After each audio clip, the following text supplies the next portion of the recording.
a subtitle, Light. Light. Our scripture comes from the book of Matthew 5. I'm excited. The Lord revealed to me that, you know what? You need to prepare to walk into freedom. You need to prepare. You don't just walk into freedom, you abuse the freedom. Many Christians have got many freedoms that are abusing. They are abusing those freedoms, and they are allowing something that should be a blessing to them. It's now becoming a curse because they have not understood the principles, the kingdom principles of entering and embracing freedom. Hallelujah. Amen. You are the salt of the earth. We spoke about this two weeks back. But if the salt loses its saltness, how can it be made salty again? It is no longer good for anything except to be thrown out and trampled underfoot. You are the light. This is where I want to start. You are the light of the world. Say to your neighbor, I am the light of the world. A town built on a hill cannot be hidden. Neither do people light a lamp and put it under a bowl. Instead, they put it on its stand, and it gives light to everyone in the house. In the same way, let your light shine before others, that they may see your good deeds and glorify your Father in heaven. Hallelujah. Amen. We thank the Lord for his word. It says, let your light shine before others. Some translation says, let your light shine before men, before all men, so that they can see your good works. You have to understand there are levels here. Let them see the light so that the light can illuminate the works. Say to your neighbor, we are in the season of works. You can understand this. Christianity is not you quoting Bible verses. Christianity is more than you having a tattoo on your skin that says Jesus is love. Christianity is more than you walking around with a cross on your neck. Christianity is more than you having a picture or a scripture on the wall in your house. Christianity is action. Hallelujah. You cannot say I'm a Christian because I have a tattoo that says I'm a Christian. You cannot say I'm a Christian because you know what? I read my Bible as and when, once in a while. So he says this, the moment you realize that you are the light. He says, now shine so that people can see your good works. And when they see your good works, then they will glorify the name of the Lord. Ask yourself, what works are people seeing about you? When last did somebody glorify God because they saw your good works? This is what Christianity is. You want to know what Christianity 101 is?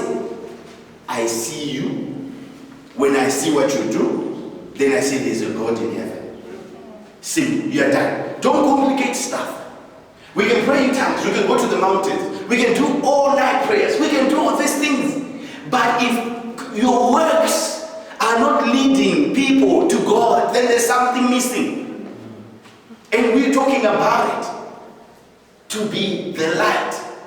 Jesus was talking to an ordinary folk, just like you and me. One day he's by the mountains and he's teaching, then he goes and says, but did you know that you're the light? Did you know that you are the light? And they're beginning to ask themselves, what do you mean we're the light? What do you mean I am the light? You go into the scripture, last time you were saying you are the light. You were saying you were the truth. You were saying you were the way. How did that change? How am I all of a sudden the light? Hallelujah. Amen. Ordinary people doing extraordinary things, not because they are extraordinary, but because the one who has sent them is extraordinary. Amen. Hallelujah. I want to dispel some lies. You know the scripture that says, for love covers a multitude of sin? And Christians have hidden under that scripture for many centuries and say, as long as I sin, the love of God will protect me and will cover me. Yeah. Am I talking to somebody this morning? Yes. Love covers a multitude of sin. If those sins are done unintentionally, unknowing, or done out of ignorance, go into your scriptures. Because we're taking scripture to validate why we're not serving God. We're taking part of scripture to make excuses why we're not going more with the Lord is saying go. We're using scripture to cover up for what? For our timidness, for our cowardice. And we use scripture to say, you know what? God loves us. Because he loves us, he'll always do everything in his power to make sure that we don't perish. Is that true? The moment the Lord says you are the light, what does light do? Let's just look into that. What does light do? It illuminates, right? Let me tell you, the kingdom principle for light is that for light to be there must be darkness. For light to be more effective, how many of you can agree with me that we are living in dark times? Go read Isaiah 60. Arise and shine, for your light has come. But it goes further and say what? For darkness, what covers the earth? And it says thick darkness. This is when we speak about darkness. What is darkness? Darkness is sin. The Bible says darkness is sin. Darkness is ignorance. Amen. Ignorance, thick ignorance covers the people. Despair, evil, all of that covers the earth. And it says, for such a time as this, now light is very relevant. It says, so arise and I will shine through you. And this is it, it's for each individual. It's not for one person, it's not for a minister, not for a friend. It's for everybody to take that as a mandate for action. To say, arise, for your light, your individual light is come. Arise and be counted. Arise and do great works so that people can look at you and they can believe that there's a God in heaven and they can turn from their evil ways. Hallelujah. But when we start talking about the light, it's almost like when the Lord was speaking, he was now preparing the people to go where you couldn't go. Can you agree with me with that? He was beginning to give them their marching orders to say, you are going to be my eyes. You are going to be my ears. You are going to be my hands. You are going to be my feet. You are going to change the world. That's what he was saying there. He was saying, you know what? What I'm about to give you is godly nature. You will not be resisted. Where I'm sending you into a battle where you cannot win without me. You see, as we speak of the light, you know, a light bulb is useless without electricity. So many a time we are light bulbs, but we don't have the power we need to shine. So what happens is that we are moving around saying, I am the light. No, you are not. You are the light bulb. Praise the Lord. That is why the light bulb alone is cheap, but the light bulb plus power plus electricity is expensive. So once you buy for a light bulb, you pay once. But electricity, you are continuously paying. That means in your relationship with God, you are continuously renewing it. You are continuously and actively working on it, day by day, week by week, so that you continue to shine. So we can brag to say, I'm the light. You are the light bulb. Well, we have a lot of dormant Christians. We have a lot of relaxing Christians. We have a lot of retired Christians. We have a lot of Christians that are on honeymoon.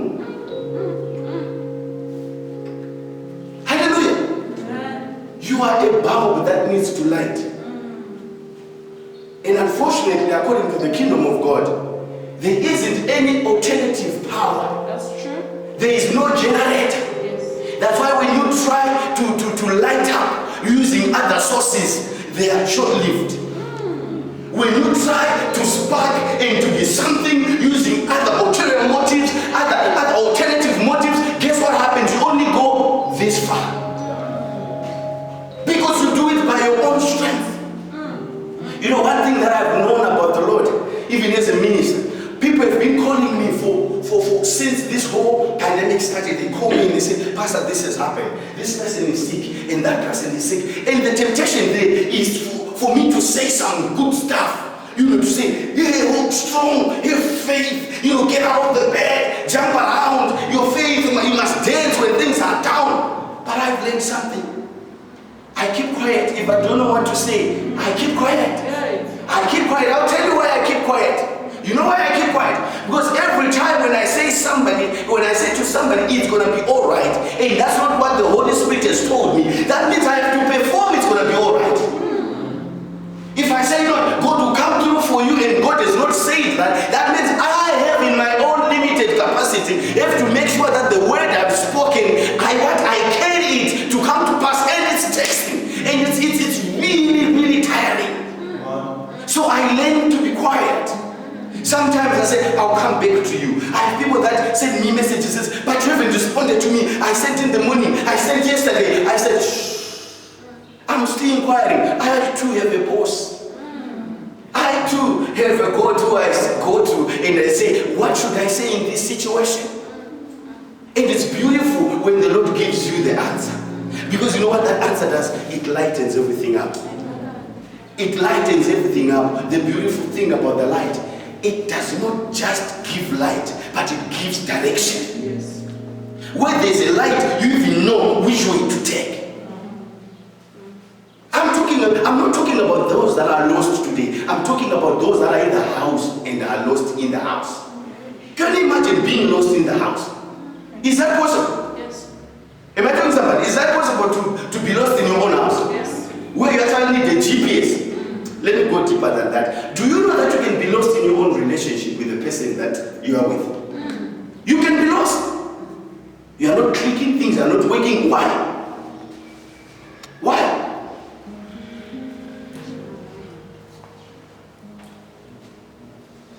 So I'm talking to those that says I'm a child of God, but they ain't spoiled.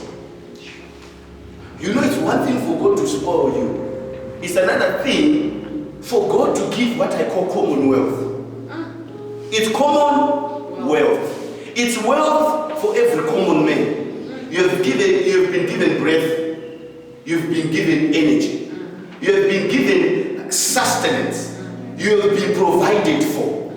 The blind, the deaf, the tall, the short, the white, the black, the yellow, the pink.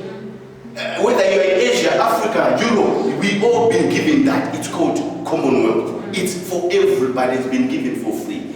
But then there are other Christians that take the commonwealth of God and try to make it into what? A personalized world. You begin to think as if the thing that you have, only you, God has given it to you. Only you possesses that thing. So you begin to act as if you are the favorite when God has not called you the favorite. Praise the Lord. You begin to think that, you get to a space where you start thinking like, no, God loves me so much that I can get away with anything. But you are forgetting that the air you're breathing, even the dogs are breathing the same air. Do not elevate the commonwealth of God when it's not been given in such a dimension, lest you grow a big head. Because we have a lot of children of God who just are moving around life as if they are spoiled. They are loaded, they are the light, but they choose not to want to light. Do you know that God cannot switch on that switch for you? That's why this morning I started by saying, you have to choose. You have to make the decision and say, this is my moment. This is my time. Romans 13 says, let us behave decently as in the daytime. Amen. Let us behave what? Decently as in the daytime. What does that mean? It means you are being called to order. Say to your neighbor. Say to your neighbor. Say neighbor. Order. Hallelujah. Do you actually know that by God's law, the darkness should never affect light? But it goes further and says, but the light, he was the light, and he came into the world, but the world could not comprehend him. Imagine you are in the darkness and you switch on the light and you can't still see. Have you ever seen people that get lost where nobody else is getting lost? Because you have managed to convince yourself that your thinking is the right thinking. You have managed to tell yourself that your way is the way. So you begin to walk according to your own understanding. When you walk according to your own understanding, that means the power thereon is coming from your own understanding. So when you fall in that season, don't think that God is going to pick you up. Hallelujah. We are called to go. Tell your neighbor, say, we are called to go. In the Bible, light has always been a symbol of holiness. So when we are talking about light, don't be thinking about this ESCOM thing. Okay? In the Bible, light is associated with what? Holiness, goodness, knowledge, wisdom, grace, hope, and God's revelation. Have you witnessed these of late? Amen. The quality of your life is going to depend on the condition of your heart.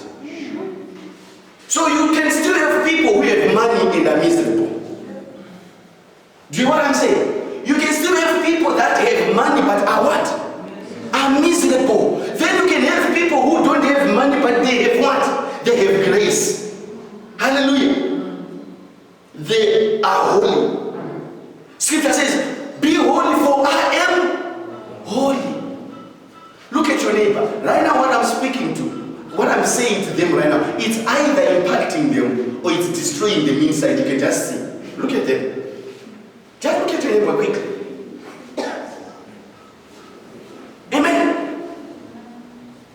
You know when you have built a house on the wrong foundation, and when the right schemes and drawings come, you should be able to say, I'm destroying these foundations. Amen.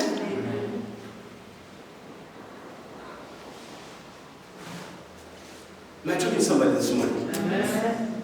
After this, we are going to run. Tell your neighbor, after this I'm running. So when we say that darkness cannot affect light, but the opposite is true. Light can affect darkness. That's how powerful you are. Do you know that when you stand for light, there's nothing that darkness can do to you? There is absolutely nothing. You know, we have a whole chunk of people that are running away in their lives. They are busy from one prophet to another, from one woman to another, afraid of darkness, afraid of what the enemy can do to them. You are only afraid when you don't know that you are the light. At some stage, you're going to have to stop running and say, what's going on here? Turn back and look darkness in the eye and say, you know you're afraid of me. And guess what? Scripture doesn't say fight darkness. It just says shine. How do you dispel darkness? By shining. It doesn't say let's go into a warfare. We are not being called to warfare. You know, some of your greatest warfares are thinking right. You knowing that I'm the light is a form of warfare. You knowing that you are the child of you're the children of light. You belong to God and God is light. God is grace. God is powerful. You having that revelation of who God is allows you to just stand in darkness will be like, we can't get close to Him. Ignorance is what's destroying a lot of Christians. Like I said, today I'm talking about Christians. Maybe you used to be evangelists. How many of you used to love people and used to preach to them? You used to invite them to church. You used to teach them scriptures. How many of you? And you got hurt. I got hurt too. I got hurt too. Tell your neighbor, say, he also got hurt. Yo, man, I got hurt at some stage. People whom I thought were for me. People whom I thought like, oh yeah, these guys I'll jump into acid for, I'll jump into the sewage for. They turned out to be sewage. And they hurt me. And I'm being honest. I'm allowed to say how I felt. I'm not going to be like, then I had holy anger. You know, as I was meditating and fasting for days, I felt the power of God. No, I felt terrible. I felt like they were bad people. I felt like I wanted to revenge. I felt like the way I'm hating, they should hate a million times. And I carried that for years. And I was always watching, looking out to, are they hating yet? Have they fallen yet? Are they struggling yet? The more I was shaking, the more I was trying to see if they are now suffering, the more they seemed to be prospering. Then I'm like, what's wrong with this? I'm a child of God, and God says, you're forgetting they are my children. Yes. Like, but they hate me, says you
So when I hate them, I hate you.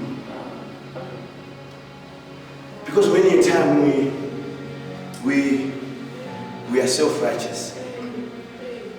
We want God to understand what they did. And we want God to punish them so that we can have this gratification in our hearts. Let them suffer. Let everybody see that they did me wrong. They touched the anointed one. That's what we want. Let them be miserable.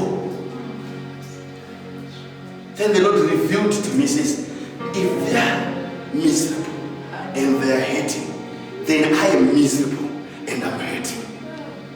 And how, from a same family, can you actually sleep at night knowing that you are the one who opened the door for the enemy to attack the one I love? The way I'm protecting them is exactly the same way I will protect you.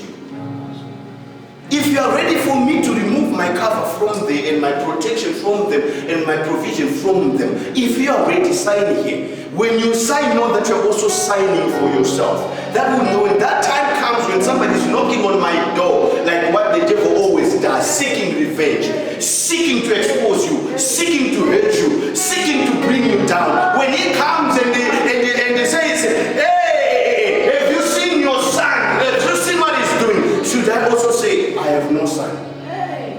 I say, no, Lord. Says, then love them. And I say, yes, Lord, I'll love them from afar. And he says, love them. Love them. And I began to understand in the last 3 years or so that forgiveness is a process, it's a journey.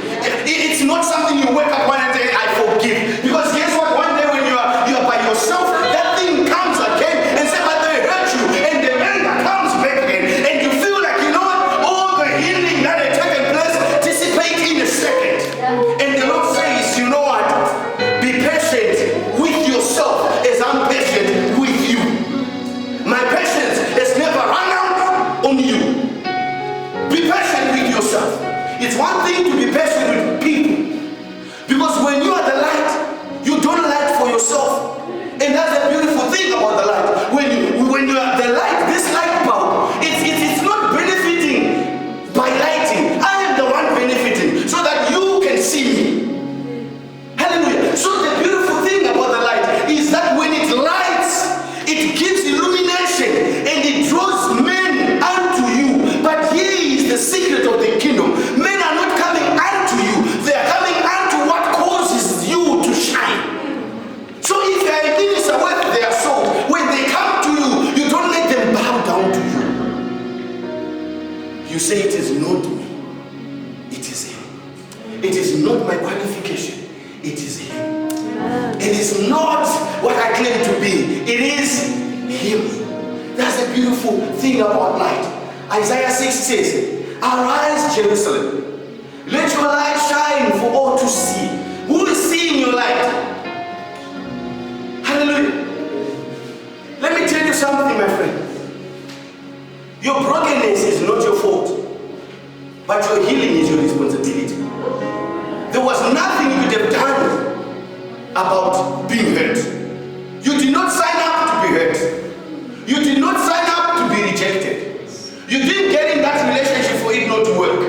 You went into that relationship with everything and said, I want this to work. You didn't get into that friendship to say it's only going to be valid or for just to expire in a year or two. You weren't thinking that it's a lifetime thing, but life happened. Say to your neighbor, life happened.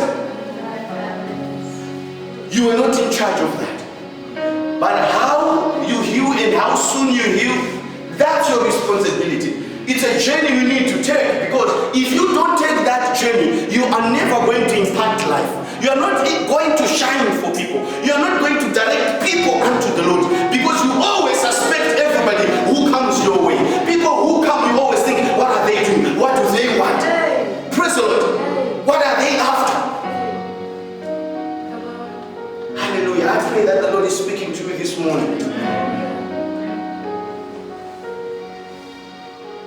As long as you are dealing with people, you need to prepare yourself to deal with what people comes with. people come with a lot of nonsense. They come with a lot of injustices, a lot of biases. So when you're called to be the light, you don't choose. There's no racism when you're the light. You say, I only shine to the blacks. I only shine to the Zulus. I only shine to the colors. There is no racism when you're the light. The light does not choose and say, if you put me in an Asian home, I will refuse to go on. There's no gender wars when it comes to being the light. There's no equality. There is just one thing you stand for all. There's no age restriction being a light. Some of you says, I know I'll play around when I'm 25 or 26. That's when I'll be serious about the kingdom. Who told you you live to 21? You are busy waiting to be effective when you're 26. There are certain people, they've come in my life and I said, I just feel like the Lord has an anointing for you for now. Let's do this. Take my hand. Let's go. What do? They relax. They don't want. They're relaxing because they think they can do it their own way. And they've told themselves and say, okay, at 20 I'll do this. At 21 I'll do this. At 22 I'll do this. At 24 I'll do this. At 27 I'll do this. Who told you? If Jesus was waiting to be who God created him to be at 40, what would have happened? If David was waiting to be king at 60, mature age, dignified, all the hairs are gray now. If he was waiting at 80 to be the king, what would have happened to the 16-year-old boy? Light does not choose. Hallelujah. So I'm told of a story. One day, a young mosquito got up for the first time. And it got out and it started flying for the first time. And it was flying, zee, zee, zee. This mosquito was having a time of its life. It was hovering and flying all over the place. Then it comes back home and it was tired. And the father was waiting for it. And the father was worried. And the young mosquito says, why are you worried? I had just gone for a spin. You know, I was trying my new wings. I was trying my new ride. So I was all over the place. And the father said, oh, hey, I was just so anxious that wood will come back. But the young mosquito didn't understand why the father was anxious. So as they were speaking, the father says, so tell me, son, how was your first ride? And the young mosquito says, ooh, dad, it was amazing. It was everybody was clapping for me. Everybody was cheering for me. Everybody was happy for me. Everywhere I went, the more I went to them, the more they clapped. And now it was great. And the father said, no, my son. They were not clapping for you. They were trying to kill you. That's how they kill us mosquitoes. They go like... The moral of the story is if you are going to be the light, you need to turn your back to those that smile at you the most. Hallelujah. Because your enemies are not going to come with weapons, with knives and swords and guns. They're going to come with a hug. They're going to come with a smile. And you think they're cheering for you when they're setting traps for you. If you are going to be the light, you have to depend on the source, who is Jesus Christ, who gives you the power to do all things, who leads you in every path of righteousness, who orders your steps day and night, who shuts doors and opens doors. You know, sometimes we find ourselves in situations where we don't know how we got ourselves in it. Sometimes we find ourselves in certain patterns of life where we can't get out. I want to tell you what happens. Now you are blaming God. Why did God lead me here? Why did God lead me there? Why did God get me stuck here? No, it's your fault. You are now blaming God for a decision you made out of season. Now your season has come and you realize that there was a time when you should have waited, you didn't wait. Now whatever you did and whatever you got there cannot qualify or work in where God is now. Hallelujah. Learn to wait on the Lord. Hallelujah. Darkness is as black as night and covers all the nations of the earth. I like the bad part. But the glory of the Lord rises and appears over you.